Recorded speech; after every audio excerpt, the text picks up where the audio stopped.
Welcome to the closing Rally of Socialism 2016. I hope you all had an amazing weekend. I'm sure you'll agree, this year's event has been one of the best we've ever held.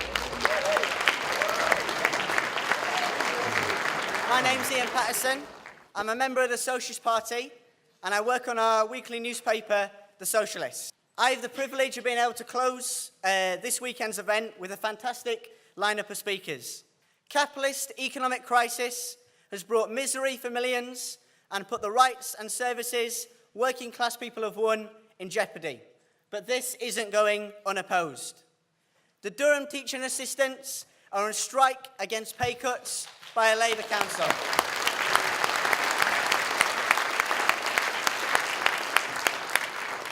Deliveroo workers took wildcat action and Uber drivers have won a legal victory against precarious employment.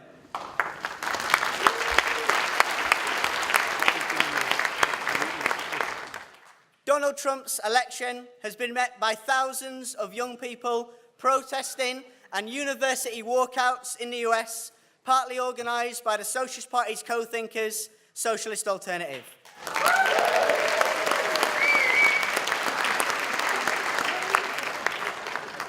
You've heard socialist ideas discussed and debated, now let's put them into action. Tonight's speakers will talk about their struggles and send us on our way. Just over a year ago, David Cameron's anti-migrant rhetoric became a poison chalice.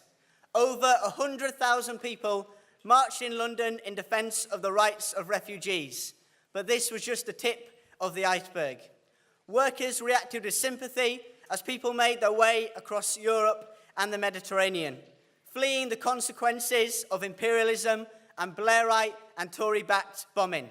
A third of the entire UK population made some conscious effort to help refugees, either by protesting or donating.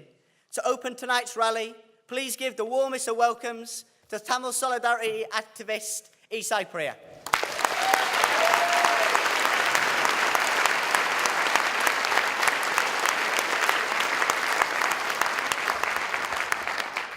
Friends, comrades, 65.3 million, that is 1 in every 113 people when compared to the world population, have been displaced from their homes by conflict and persecution in 2015, and this is according to the UNHCR Global 10 reports.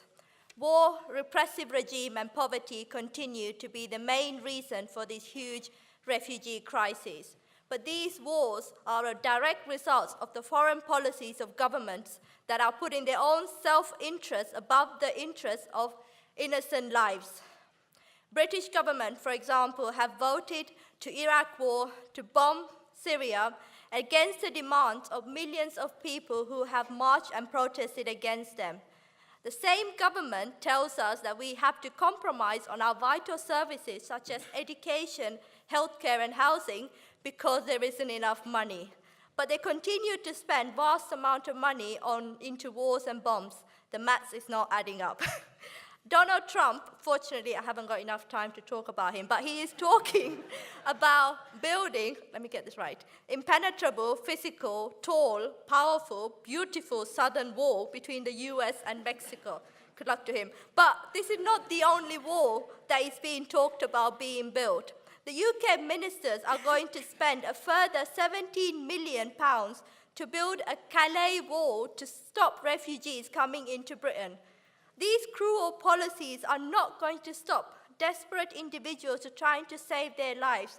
So instead of wasting money on walls and bombs and walls, why not spend that on education, healthcare, or rescue services to try and save at least some migrants' life from drowning from crossing the Mediterranean Sea? As Ian mentioned, 3,800 migrants have died or gone missing in that journey. And for the refugees that have managed to make through their so-called journey alive, they're then faced with the reality of the new situation. Huge austerity measures across Europe means that they are struggling to get a decent life. The current governments across the globe are continuing to treat refugees as criminals and denying them of basic human rights. For example, if you're a refugee, you're not allowed to work in the UK. Language and medical helps are not given to those that have gone through a traumatic experience. And in the UK, there has been an increase in the number of refugees being arrested and put in detention camps. These may be called detention camps, but for those that have been detained and came out, as their own words say, it feels like a prison. Their only crime is that they have been refugees. And it's funny though, because while they're not allowed to work outside, they are encouraged to work within the detention centers, with the detention camps for £1 per hour. In other words, used as cheap, very cheap labor. And we demand that these detention centers are shut down.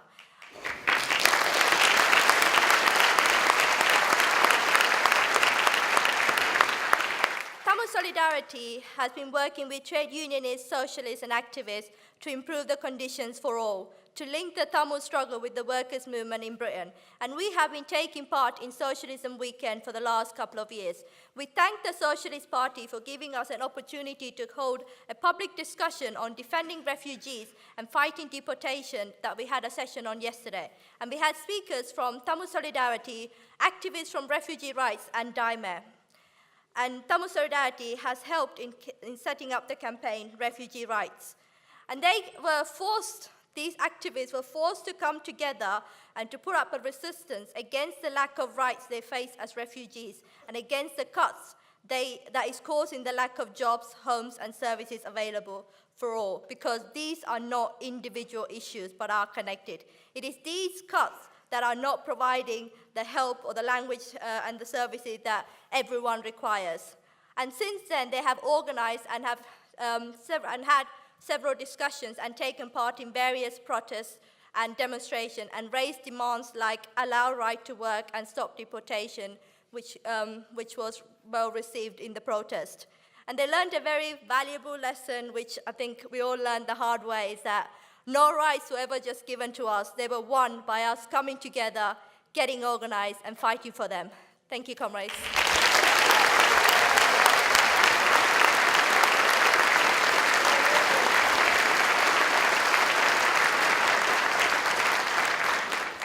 Thank you, Isai. 6 years ago, a Socialist Students member stood on this platform. That week, 50,000 students marched against tuition fees, sparking the first mass movement against a new Tory-dominated government.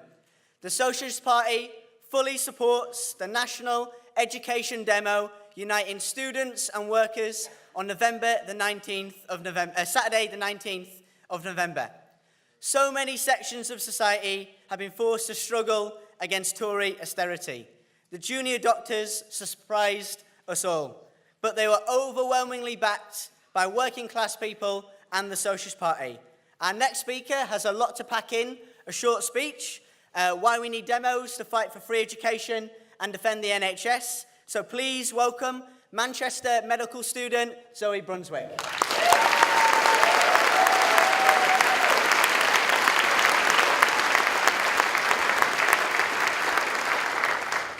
Thanks, Ian. So last week, The Guardian reported that the average cost of student housing was £147 a week. That's 85% of the maximum available student loan, and many students get less than half of this.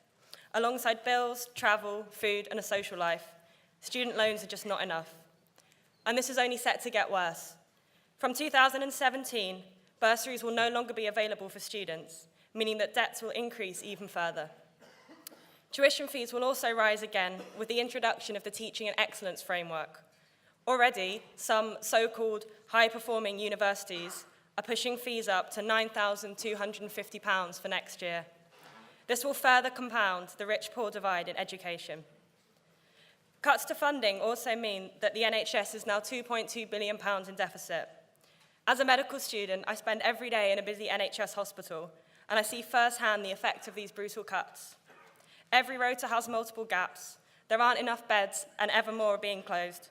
There aren't enough wards, and every more are being closed. And staff are becoming more and more demoralised as pay and conditions are attacked, leaving us working longer hours for lower pay and with increasingly fewer resources. As well as funding cuts, privatisation is also a massive issue in both healthcare and education. Just one recent example is the STPs, or the Sustainability and Transformation Plans, which I don't have time to go into, but they're blatant plans to downgrade and privatise hospitals, leading to fewer and poorer services. However, these relentless attacks have not gone unopposed. At this year's NUS conference, a motion to organise a mass demonstration for free education and against privatisation was passed almost unanimously. The huge support for this demo, which will take place next weekend, shows that students are angry and willing to fight back against cuts and privatisation. Cuts to the NHS have also resulted in anger from staff and patients alike. One example of this is the junior doctors dispute, which was transformed from a dispute over pay to a fight for more NHS funding and an end to privatisation. The public and other NHS workers showed massive support for junior doctors, but this mood for solidarity and struggle was not reflected at the top of trade unions. It was this blatant and unacceptable lack of solidarity that contributed to the loss of momentum by the junior doctors. The mood to fight is also present amongst community groups. NHS campaigns from across the country have recently linked up to call a mass national demonstration in defence of the NHS, which will take place on the 4th of March next year.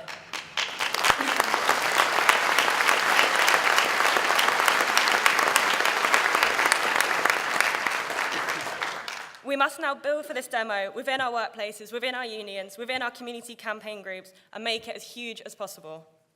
However, whilst mass demonstrations are important, they are only the beginning. As socialists, we know that it is organised, united resistance that can win. This is why we must fight for a programme of united action after these demonstrations, bringing together all those affected by brutal Tory austerity. We must continue to call for further demonstrations and push for strike action to fight for free education, free healthcare, and an end to privatisation and marketisation in our universities and our hospitals. Thank you, comrades.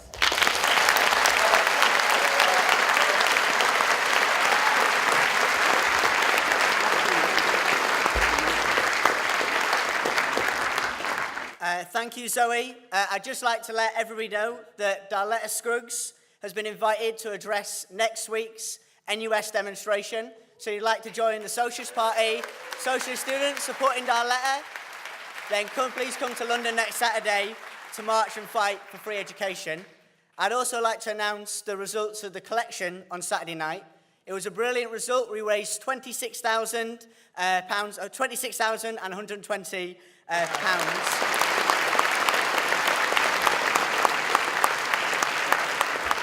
Now, I get to work with our next speaker every single week. We're both members of the same Socialist Party branch. And when she stood as a candidate in the elections on a programme of rent control and mass council house building, she was regularly recognised as someone who'd been a relentless campaigner for decades in the borough. Socialist ideas of resistance give confidence to working class people to fight against austerity. And the Butterfields tenants last night showed that when we fight, we can win. Our next speaker is a strong advocate of the We Won't Move housing campaign. Please put your hands together for Socialist Party member Nancy Taaffe.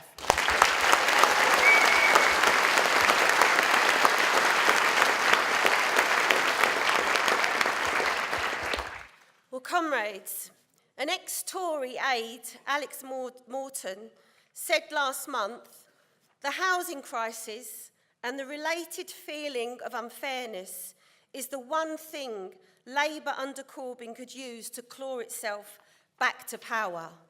Well, first thing we would say is hypocrite. You're the architect of this crisis. And the second thing we would say is we agree, because the facts speak for themselves. 20,000 working class people pushed out of their homes from London in 2015. A 300% increase of families living in temporary accommodation between 2010 and 2015. An expected 120,000 children expected to be classed as homeless this Christmas. 8,000 people sleeping rough on the streets of London, and many of them increasingly dying there. But how is it felt? Well, it's felt in the mass swirl of parents every morning trying to shunt their children in transport across London and other cities as they try to provide some consistency in their children's lives by keeping them in the same school, no matter where they're moved to. It's felt in the tired faces of the commuters every morning and every night as people have to move further and further away from their homes to find housing. So it is in this terrain, this hostile terrain, it is in this chaotic landscape that we chalked up the magnificent victory of the Butterfields tenants last month. For those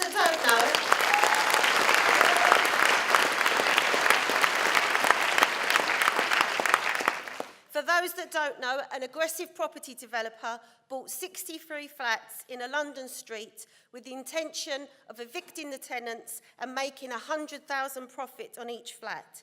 It was a David and Goliath struggle, and although I thought that the tenants last night looked very glamorous, it was not glamorous as a fight.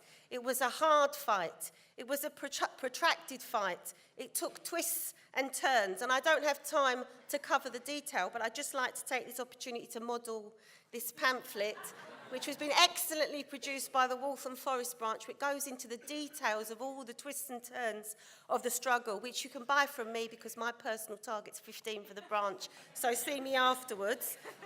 It's a bargain at £2. But if I could bubble this fight down to three main reasons, I'd have to say, one, it was collectively organising, getting tenants to organise themselves. Two, it was mobilising around the core demand of not moving, hence the slogan, Butterfields not budging. And it was this party, the third reason, it was this party that acted like an anchor through those 9 months, guiding the tenants to this victory. Now, what did collective organisation look like? Well, we helped the tenants to set up a tenants and residents association. We urged them to elect a chair, a secretary, a treasurer. Importantly, we encouraged them to open a bank account. We used 21st century methods. We used Facebook, Twitter, text, email to organise, but a very old-fashioned 20th century, if not 19th century technique came back into its own. We saw the resurrection of the street meeting. And I would encourage areas fighting on housing to resurrect this tactic, because the precariat today work very long hours, many of them with family commitments. And we discovered short, sharp, weekly meetings outside number 50, under the lamppost, got the best turnouts to discuss tactics throughout this campaign. We produced a weekly newsletter where the tenants took responsibility for their patch to deliver to their own houses. So, one was organisation, two was collectively sticking to the demand of Butterfields is not budging. We put this forward at a meeting, the tenants voted upon it, and hence the slogan, Butterfields won't budge. We watched the victories of the e-focus mums in East London and the New Era mums, and these victories shared either an occupation element or an impending possibility of something that looked like a rent strike combined with a determination not to move. And that's what we took from those struggles into the Butterfields struggle. Many private renters are atomised, they are disparate across cities, and it's hard to organise them. But a collective housing onslaught, as we discovered in Butterfields, can be resisted by a collective response. It's not easy to do, but it's increasingly possible. The landlords thought people would be terrorised, that they'd just go, and some did, but a significant intransigent minority stuck to the core principle of not moving. And just before we won, I remember going to see Mohammed, who was a courier, an Algerian worker, and we were facing the bailiffs. He was the first one to face the bailiffs, and I remember talking to him in his kitchen on a Friday night, and I was quite nervous about painting the possibilities of what the bailiffs represented. We were talking about, surreally, we were talking about how we were going to block the back door, what we were going to do in the street. We were having this really surreal discussion, and I said to him, you know what this entails, Mohammed? And he said, I've got nowhere else to go. I've got to fight. And really, that was the essence of what won this dispute. We never had to do that for Mohammed because we won. Now, Butterfields was a microcosm of the world. We had Lithuanian, Polish, Turkish, Italian. We had gay couples, the elderly, families with young children. And all this receded as we united to defend their homes. So the essence of these lessons can't be blanketly applied, but there are features that can. The Socialist Party has set up a campaign called Can't Pay, Will Stay, I'm Not Moving. And it's really been set up as a response to the attacks in the housing bill. Some features have been stalled by Brexit, but other areas there's been an intensification. We're receiving calls all the time from people who want to know how we did it. Whole swathes of this country now have gone over to housing stock. There are mass privatisations that have gone on over to housing associations. We've seen student accommodation have eye-watering rent rises, as Zoe just explained. And the elements of the lessons of Butterfields are increasingly going to be applied in other areas of the country. We would encourage you to look at our website and look at the material of I'm Not Moving and try and discuss how you can get a housing campaign going in your area. We need to force the idea of not just raising the idea of rent caps, of secure tenancies, but building a mass movement outside that can correspond with a political demand for rent caps and for rent control. We need to liberate all those young people who are imprisoned in the private rented sector.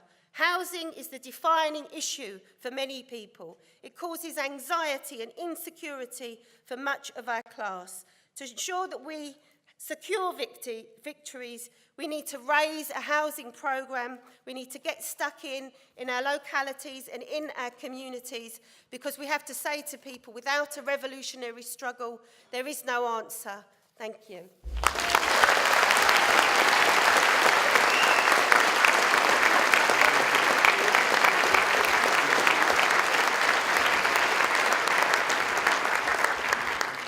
Thank you, Nancy.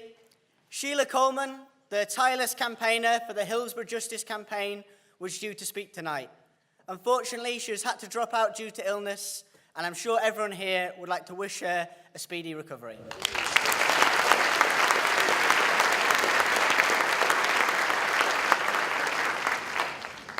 When Nancy spoke, she said, "We won't move."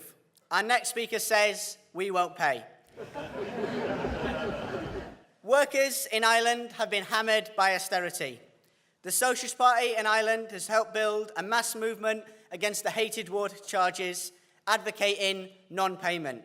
The charges are now all but beaten, although the EU says the Irish government must press ahead with water charges and austerity.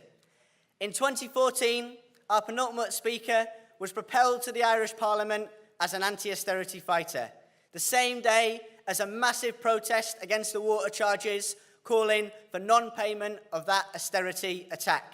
He now faces trial and imprisonment, along with 17 others, for a protest against the now ousted Labour Deputy Prime Minister 2 years ago.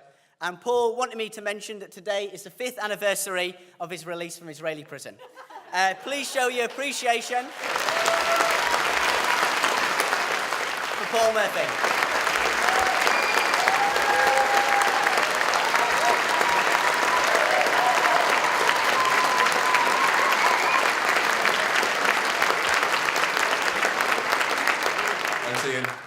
You weren't meant to mention the fact that I asked you to say it, you know.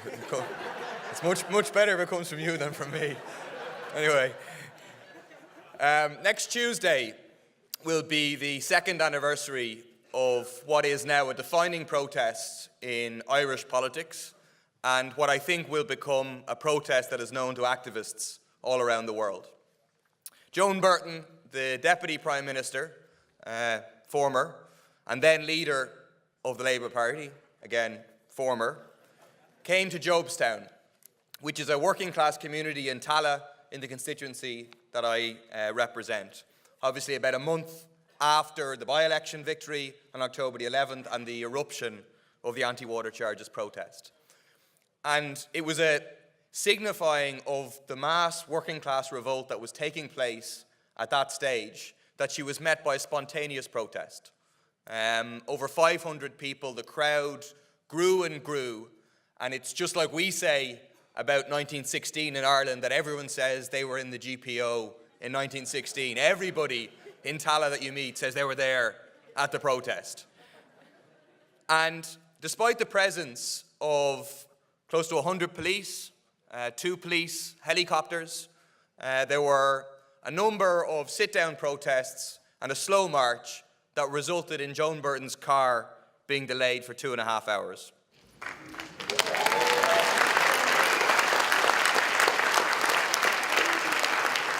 In the 2 years since then, politics has been turned upside down in Ireland.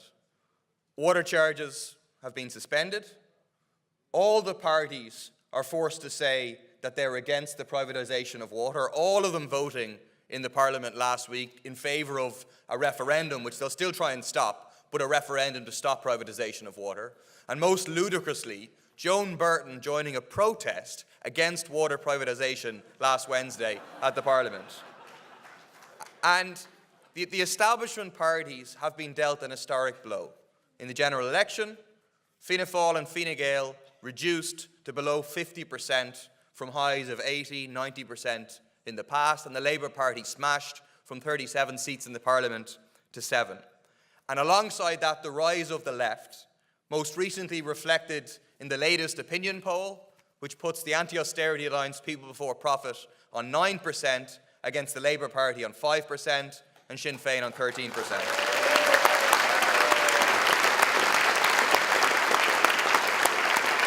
And all of that happened because of that working class revolt from below. The protests of hundreds of thousands of people, the street meetings, the community organisation to stop water meters, and most importantly, the non-payment, which saw 73% of people refuse to pay the final bills for the water charges. And Jobstown and the protest have become symbolic of that working class revolt. Symbolic for us, for our class, but also from the point of view of the ruling class.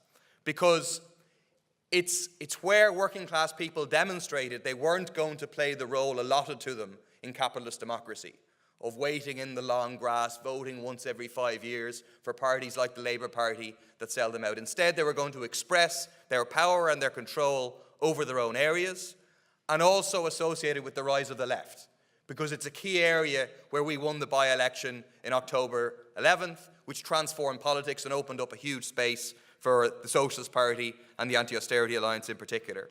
And it's for that reason that that protest is now the target of intense state repression.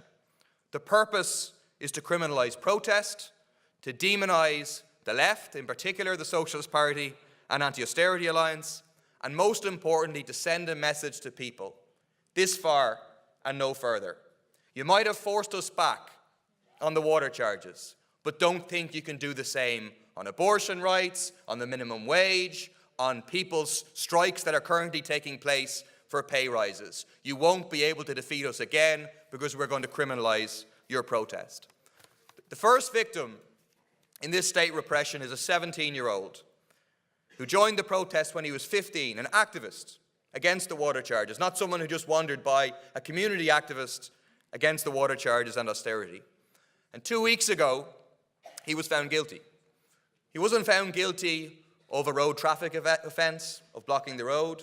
He wasn't found guilty of a minor public order offence. He was found guilty of false imprisonment. And if you listen to the reasons that the judge gave for why he was guilty, he said that the young man sat in front of a car and encouraged others to sit down. He participated in a slow march. He momentarily stood in Joan Burton's way and asked her to talk to him. She incidentally used the slogan in the election saying, "Talk to Joan." Someone on social media added an asterisk, "Don't talk." And finally, he used a megaphone to chant, "No way, we won't pay." That's it. He's guilty of protesting, not guilty of kidnapping. And it would be laughable if it wasn't so serious. But it represents a massive broadening of the definition of false imprisonment to include most forms of effective protest. It's a serious threat to anybody who would seek to exercise their right to protest. To the 4 striking workers, in future, effective picket lines can be classed as false imprisonment if that logic is continued and that precedent is used. Abortion rights protesters who engage in a slow march, which delay some cars, can be criminalised. Anti-war activists who have a sit-down protest, they too can now be guilty of false imprisonment. It's a striking confirmation of the old union slogan that an injury to one is an injury to all. And the judge in the verdict, he gave an insight into the attitudes of the ruling class. He said, and I quote, "The assembly was not peaceful and was contrary to public order and morality, which means it did not attract the protection of the Constitution or the European Convention on Human Rights." So because the judge and the ruling class consider protesting against austerity to be immoral, well then your human rights, your right to protest, your right to peaceful assembly, they're out the window. And it's such an illustration of what Trotsky described as the chief function of official morality. He wrote, "The ruling class forces its ends upon society and habituates it into considering all those means which contradict its ends as immoral." So anything that challenges their right to rule, their right to profit, their right to repress is immoral. The 17-year-old was given a conditional discharge. So he kidnapped, supposedly, and now in fact, according to law, he kidnapped the Deputy Prime Minister. He was put on trial and he was found guilty of kidnapping the Deputy Prime Minister, and then he wasn't jailed. And they say there's no such thing as political policing, there's no such thing as political judging, but has a clear purpose, which is to establish the fact in people's minds, and in particular in a jury's mind for next April and other trials, that false imprisonment took place on that day. It's to prepare for convictions of 18 adults who will face trial next year and the following years.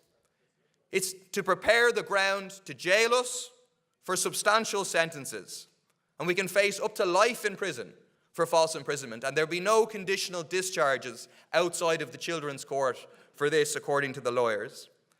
To remove me as a TD, as an MP, because if they sentence me to 6 months or longer, we automatically lose the seat once our appeals are exhausted, and to criminalise protest. The first trial of the first group of adults, there's 7 of us, including me and 2 Socialist Party and Anti-Austerity Alliance councillors. The first group, the 7, begins on April 24th. The trial is going to last between 6 and 8 weeks. It'll be the biggest political trial in Ireland for decades, possibly in the history of the state. And it'll be class struggle in the courtroom. We have to build a campaign locally, in Tallaght, in Dublin Southwest, nationally across the country, and internationally, of an unprecedented scale. A defence campaign, a Jobstown not guilty, defend the right to protest campaign. In order to turn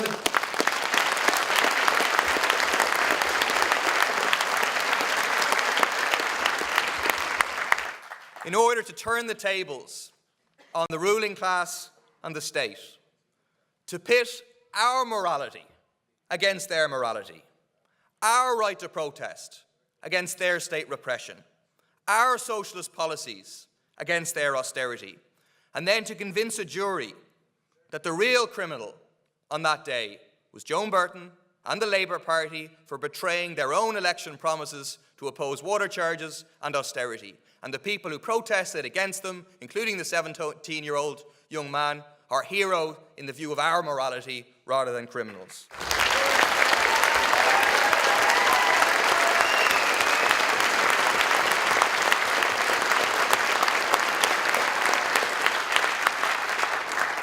If we build such a campaign, and that involves all of you, in unions, in tenants associations, in any organisation you're in, to raise these issues, seek to pass motions, raise awareness, join in on the international days of action, that will happen. But if we do build that kind of campaign, we can really make them rue the day that they decided to go after us and the right to protest in this way. Instead of becoming a moment where they strike blows against us, it can be a disaster from the point of view of the ruling class. And it can be a defining moment in the rebuilding of the working class movement, of broadening of consciousness about the role of the state, of the injustice that exists within capitalism, and the building of a mass, a working class, left and socialist movement. Because if we do that, to paraphrase the Scottish socialist John Maclean, we will then not be appearing in the courtroom as the accused, but as the accusers of their repression, of their austerity, and of what he accurately called their capitalism dripping with blood from head to foot. Thank you very much.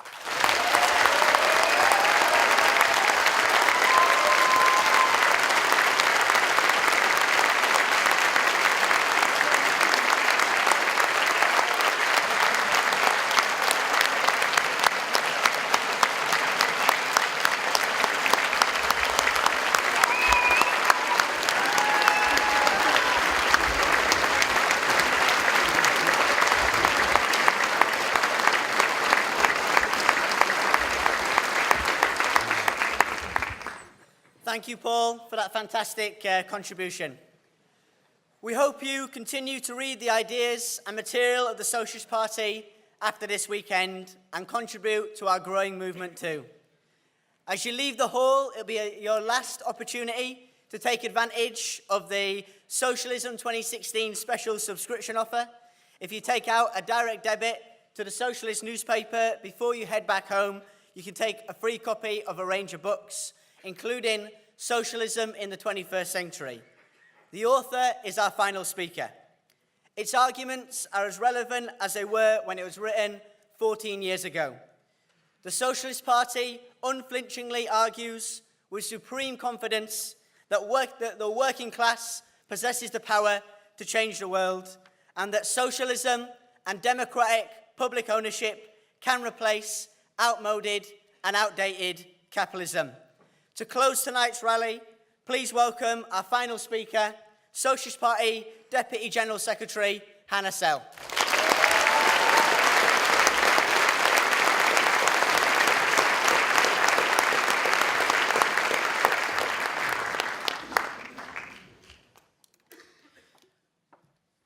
Comrades, we hold socialism at more or less the same time every year. And there has never been a year when there's been nothing to discuss, when nothing has happened to the working class in the course of the previous 12 months. Always there has been more misery, more factories closing, more austerity, more cuts to public services being carried out. And even in the bleakest years, there has also always been workers fighting back against that misery. But there have been many years where the political developments might have been described as same old, same old. The same old capitalist politicians representing the 1%. The only change being a few less people voting because they cannot bring themselves to support any of the establishment politicians on offer. That era has now come to an end. The leader of one of the leaders of the Russian Revolution, Leon Trotsky, once described a revolution as the forcible entry of the masses onto the scene of history, into the realm of rulership over their own destiny. We are not yet living through revolution, and the masses have not entered the realm of rulership over their own destiny. That minority of US workers who expressed their fury and their anger by voting for a racist billionaire will find out that they have certainly not got rulership over their own destiny. But nonetheless, in country after country, almost a decade after the world economic crisis began, a crisis that in Britain has meant wages have fallen by more than 10% on average, across the world, working people have responded to that, and the parties and the politicians who the capitalist class have relied on to represent their interests have lost control or are losing control of the situation. In Britain, despite their best efforts, the capitalist class cannot get any of their candidates elected as leader of the Labour Party because of the repeated upsurge of anti-austerity workers and young people in defence of Jeremy Corbyn. And of course, the depth of anger in society was laid bare in the Brexit vote. People voted for all kinds of reasons on both sides of the EU referendum. But nonetheless, at base, millions of working class people went out and voted no in a class revolt against all the threats of the capitalist class, of hellfire and damnation and the economy collapsing and the world falling on their heads. Still, they went out and voted no and rebelled at the ballot box. We fought, and many of you here were involved in that struggle, for the building of a mass campaign for a socialist Brexit in the course of the EU referendum. A campaign in opposition to the official right-wing, racist, capitalist exit campaigns. We put the case that the EU is a bosses' club that propagates privatisation and attacks workers' rights, which calls for the continuation of the water tax in Ireland and no doubt wants to see Paul Murphy jailed, that stands for driving the people of Greece into the dirt.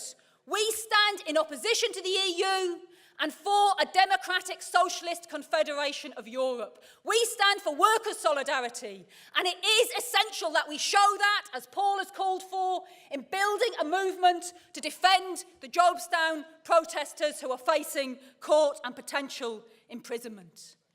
We shouted as loud as we could, but for the mass, for millions, our socialist, internationalist exit campaign was not heard above the din of the nationalists and the racists that dominated the official campaigns on both sides. But when you next hear Labour right-wingers bleating about how working class people are racist for voting no, let's remember it wasn't just UKIP and the Tories whipping up racism. Just 48 hours before the referendum, they were pleading with David Cameron, make some more anti-migrant announcements, be harder against migrants, because if you are, maybe we will be able to pip it for Remain. The EU referendum could have been a very different campaign. Read Jeremy Corbyn's position on the EU, back from the last referendum in '75, up until the moment he was elected leader of the Labour Party. He has had a correct and consistent position of opposing the EU as a bosses' club. Unfortunately, one of the first demands that was made on him by the right wing is that they would resign if he didn't agree to campaign uncritically for Remain. But had he campaigned for a socialist Brexit, then the millions of people who voted Brexit to protest that all they've suffered under the Tories and New Labour, many of them could have been won to a socialist alternative. We have to argue that that mistake should not be made again. It is clear there is growing anger at capitalist politicians and their diet of misery. People are starting to look for an alternative. And there is nothing automatic that right-wing populism, that the racists are the only or the main gainers from that process. The left can gain, provided they fight for their case. We listen to endless reports from supposed left-wing journalists at the moment, looking for the lost chord, that somehow the left has to come up with some new ideas if it is possibly going to win over working class people. What they mean by new ideas are very, very old ideas.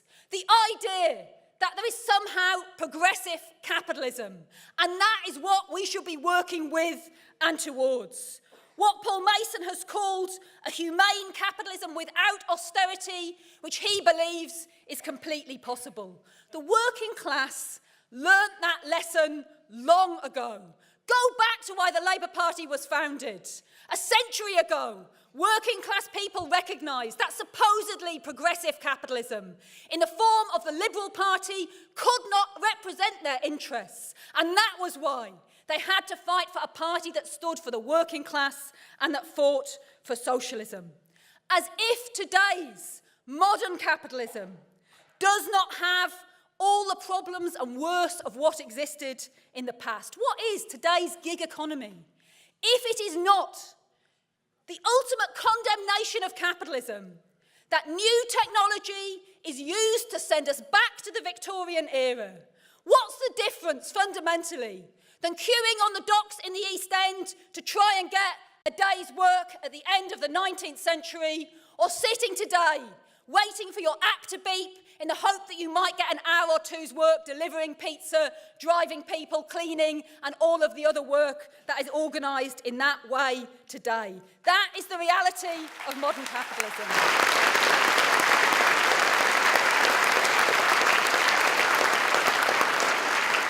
And the reason that Jeremy has twice been elected by a landslide is because his supposedly old-fashioned answers are rightly seen as a step towards solving the very modern problems of poverty, of hunger, of homelessness, of unemployment that we face under capitalism today.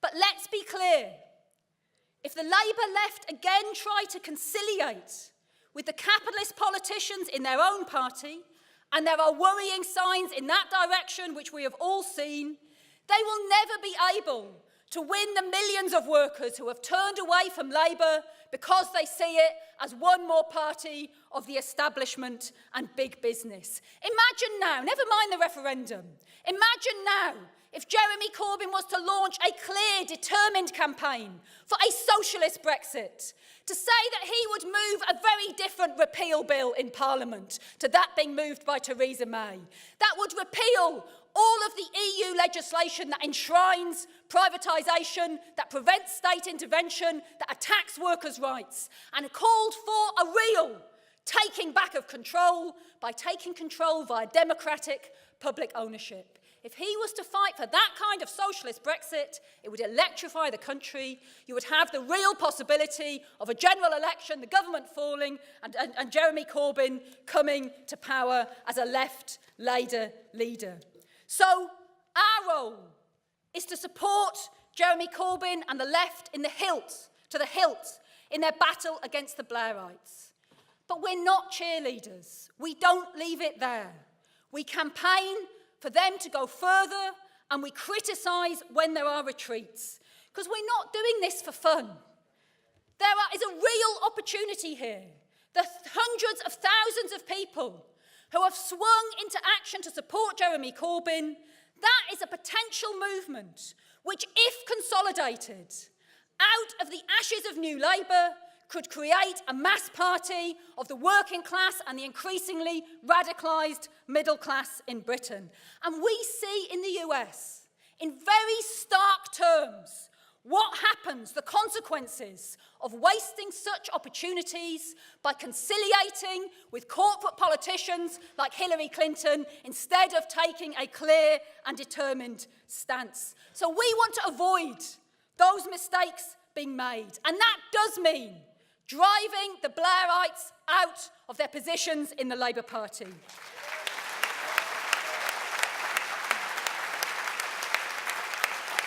As Peter said yesterday, fighting for the immediate introduction of mandatory reselection.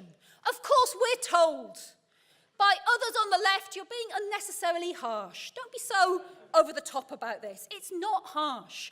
How can it be that a party founded by the trade unions, a party that now has an anti-austerity leadership, can have somebody like John McTernan, the man who ran Scotland's very successful Labour election campaign, but aside from that, has publicly said to the right-wing capitalist press that it is time for the Tories to crush the rail unions once and for all. And this man is in the ranks of the Labour Party, it is not harsh to say that we have had enough of decades where the Parliamentary Labour Party and council chambers up and down the country have been dominated by people who vote for privatisation, for cuts in benefits, for war, for tuition fees, and not a few of whom have fiddled their expenses, and do it without any consequences threatened against them. They do it with impunity, no fear of being deselected.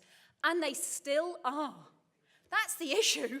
That hasn't changed. They cannot turn up to vote to a Labour motion to try and stop the selling of arms to Saudi Arabia that are being used to bomb innocent civilians in Yemen.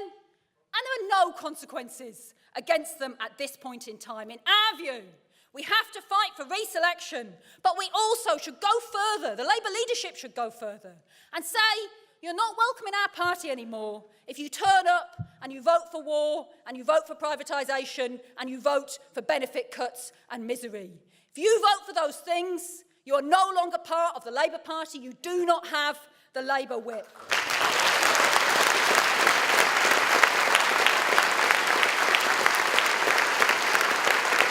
And yes, initially that would mean fewer MPs. But I tell you what, better to have fewer who are all actually on the same side, rather than having the big majority of them fighting for the opposite team, as is the case at the moment. And it would change. Look what's taken place in Spain. Look what has just been reported on Ireland. A clear anti-austerity Labour Party would quickly be able to make electoral gains. We get told that we don't care about winning elections. It's rubbish. We don't care about winning elections in order to do the bidding of the capitalist class. That's not taking power, and we would never do that. But we do care about winning elections in order to aid the struggles of the working class. Look what we were able to do when we played a leading role in Liverpool City Council, and let nobody tell you that was electorally unpopular. On the contrary, had the swing to Labour that took place in Liverpool in 1987 been repeated on a national scale, Labour would have won a landslide victory instead of the miserable defeat that Kinnock led the Labour Party to. And so we say,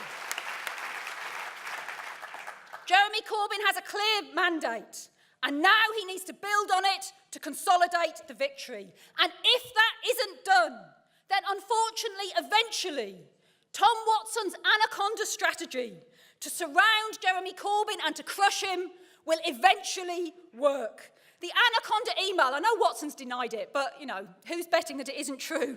The anaconda email says quite clearly, we will take every concession made by JC and use it to tighten the grip. Learn the lessons, make no more concessions. And we would add, big as the pressure from the capitalist class is on Jeremy Corbyn and the Labour leadership at the moment, it is as nothing to the pressure that Labour would face if it was to win a general election with a left leadership.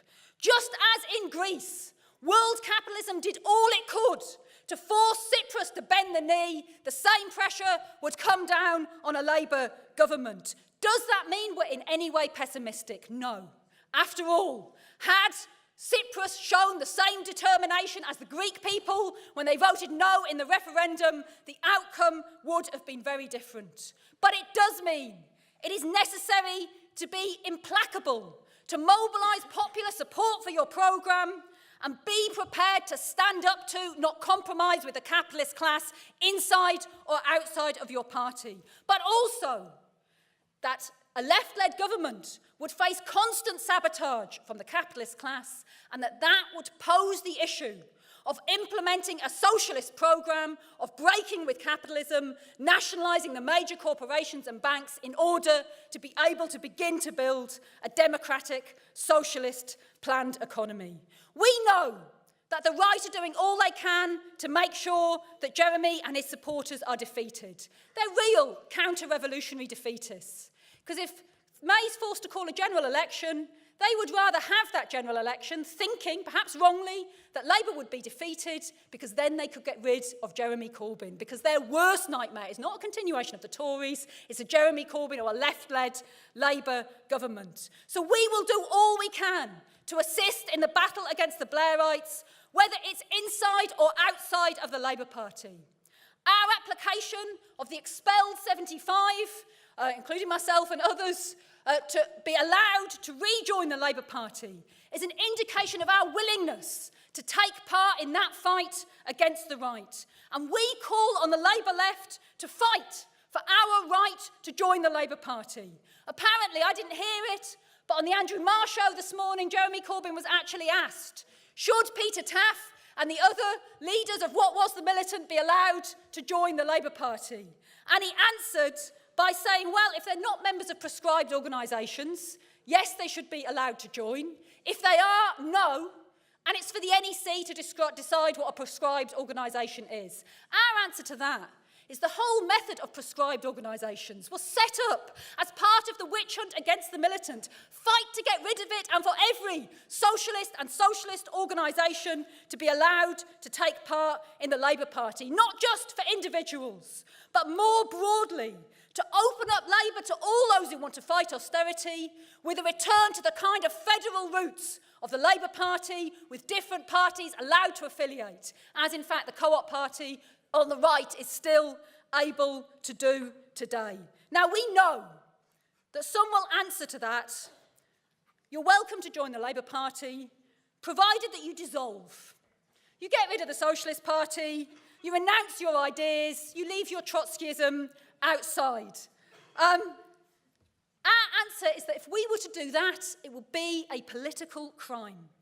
A crime because of the role that we are able to play in the battle against the Blairites. Let's be clear, there are hundreds of thousands of people who helped put Corbyn back in power who would like to see their MP, if they're one of the 172, deselected. But we are the only organised force that is fighting for the immediate introduction of mandatory reselection, the only ones who say what needs to be said and do what needs to be done. But we would also add that the Labour Party is a very important front in the class struggle at the moment. It's two parties in one, and there is the possibility of creating a workers' party out of it. But it is not the only front in the class struggle, and we have a very important role to play elsewhere as well. Battling against evictions, as has been described by Nancy. Arguing successfully for a national demonstration in defence of the NHS, as Zoe talked about. And now we need to fight to turn that into a massive demonstration which can be a launchpad for strike action in defence of the NHS. And fighting against the horrendous council cuts that are destroying local communities. Supporting workers like the Durham teaching assistants having to strike against a 23% pay cut by a Labour council.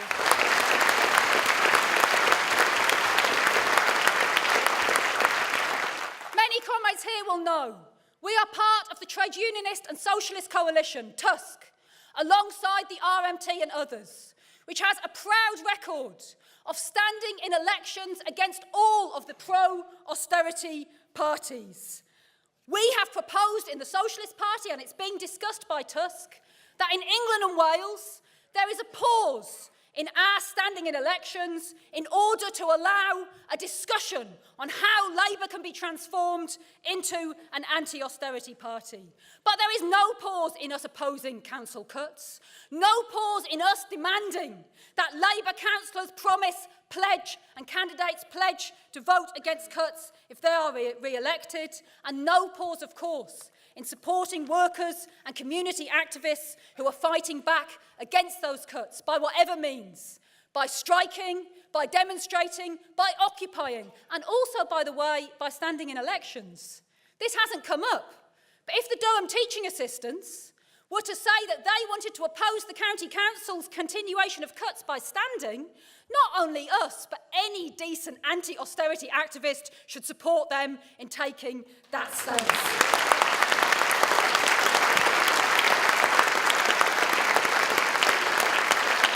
And an essential part of the struggle to transform the Labour Party has to be a discussion on a strategy to fight local councils, to change them from being bastions of implementing austerity to being bastions of fighting it instead. It is not viable that Labour can continue until 2020 claiming to be opposed to austerity, even if Jeremy stays in power, if at the same time every Labour council is implementing austerity up and down the country. And we have to build a movement. Oh, sort of clapping there. And we have to build a movement against the local council cuts and demand that that is part of the struggle to transform the Labour Party. Now, there are too many other campaigns for me to mention in which the Socialist Party is playing a vital role, not least because Ian keeps passing me notes saying, please stop now. So I'm just going to finish with one final point, which is the role of the Socialist Party and of the Committee for Workers' International is not most what we're doing now. The work we're all striving, the struggles we're involved in are very important, but our most important role will come in the future. Capitalism is in crisis. Worldwide and in Britain, anger against the existing order is growing. People are drawing socialist conclusions, but the millions, the majority of the population who are angry, are not yet drawing conscious socialist conclusions. But as they enter struggle against the capitalist system, that can change very quickly on the basis of their experience, but also of our intervention arguing for a socialist programme. The 20th century was a century of heroic, but ultimately unsuccessful, struggles against capitalism and for socialism. Working class people fought to change society, but ultimately were defeated by the betrayals of their leadership. In the 21st century, we have the possibility and the duty to do things differently. There are going to be opportunities to break with capitalism and to build a new socialist order based not on profit, but on meeting the needs of humanity and saving our planet. That is what we are preparing for, those mighty struggles, and why I would say to all of you, if you're not yet a member of the Socialist Party, join us because of what we're doing today, but even more, join us because of the struggle for socialism that will develop in the coming period.